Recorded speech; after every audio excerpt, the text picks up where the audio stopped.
Langka plus buko pag pinagsama, pwedeng gawing dinuldol o maruya. Ay dinuldol o maruya nga po ang ating alutuin mga kapransi for today's vlog. At daig ko pa nga po ang nakakita ng treasure hunt din sa langkang ari ay ay kakatuwa po ba yan naman at napakabababa na rin ng kang ari. Hindi ko na kailangang akyatin o kaya ay kawitin. Ay yung kalahati nga po ay agawin nating panghimagas, tapos yung kalahati naman po ay agawin nating pang meriendang dinuldol o maruya. Ay kalimitan po talaga ang inaluto din sa aming probinsya. Ang dinuldol o maruya ay dinurog na saging na hinog. Ay basta nga ni po tayo ay may harina, ay nako, walang imposible. Ari nga po ay magadikit. Ay kagaya nga po ng inasabi ko sa inyo palagi, paganahin nyo lang ang inyong imagination. Hindi po bagay yung kung ano-ano yung inapag-i-imagine nyo ay.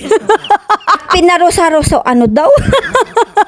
Ay nakaw, ay makamali-mali na, ay hahaw. At ayan nga po, piniraso-peraso natin yung langka. At ang kagandahan nga po dito sa probinsya, hindi na nga po inapagbibili itong langka at saka ay buko. At nilagyan nga po natin yan ng 1 cup na gatas at saka po ay asukal. 2 cups na harina nga lang po yung nilagay natin dyan at lagyan nga po natin yan ng kaunting tubig ng buko. At para nga po medyo umalsa ng kaunti yung ating alutuin dinuldol, ay nilagyan nga po natin yan ng kaunting baking powder. At halu-haluin nga lang po natin yan mga kapransi. Kaunti nga lang po yung nilagay nating sabaw ng buko dyan at baka nga ni po ay masubrahan ang ating pagkakalagay. Ay dapat nga po ay ganyan lang ang itsura at pag ganyan na nga po ay pwede na nga po natin yung iluto sa mainit na mantika. At kagaya nga po ng pagluluto natin sa dinuldol na saging ay gayon na gayon nga din po ang ating pagkakagawa. At kung agawin naman po ninyo itong pangbenta ay liit-liitan na lang po ninyo ang pagkakagawa. Ay opo, at pwede nga po itong pangbenta. At kung atanungin nga po ninyo ako kung alin ang mas masarap, yung dinuldol na saging o ito, ay ito nga po ang aking apiliin. At pag naluto mo nga po siya ay talaga namang amoy na amoy yung langka. Ay nakapagluto na nga rin po tayo ng langka pancake, yun naman po ay kailangan natin doon ng blender. Ay masarap nga din po yun mga kaprensi, pero kung wala nga po kayong blender ay ganito na nga lang po ang inyong gawin, maruya o kaya ay dinuldol. At ayan nga po, pagkalipas ng ilang minuto ay luto na nga po yung ating dinuldol at atin na nga po yung ahunin at patuluin muna ang kanyang mantika. At saktong-sakto lang po talaga yung pagkakalagay natin ng harina dahil nga po pag naluto ay malambot siya. Dahil nga po pag nasobrahan natin ang lagayan ng harina ay may tendency nga po yung tumigas. Lalo na nga po yan pagka lumamig, ay naku, ay kahit ibato yan sa ulo mo ay talaga naman magakabukol ka.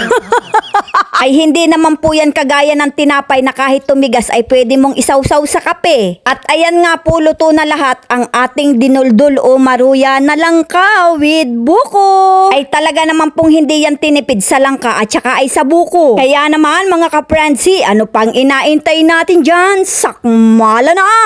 At saka nga ni po sa mga ganda ring merienda, nako, makamasarap po talaga na rin kaparis talaga ay kape. At ang lambot nga po ng ating pagkakagawa mga kapransi, talaga naman pong gustong gusto ko ari kaysa sa dinuldol na saging. Ay tigni nga ni po at nako, ay nakailang piraso na naman po talaga ako at nako, tamang tama lang din po yung kanyang tamis. Hanggang sa susunod na video mga kapransi, maraming salamat!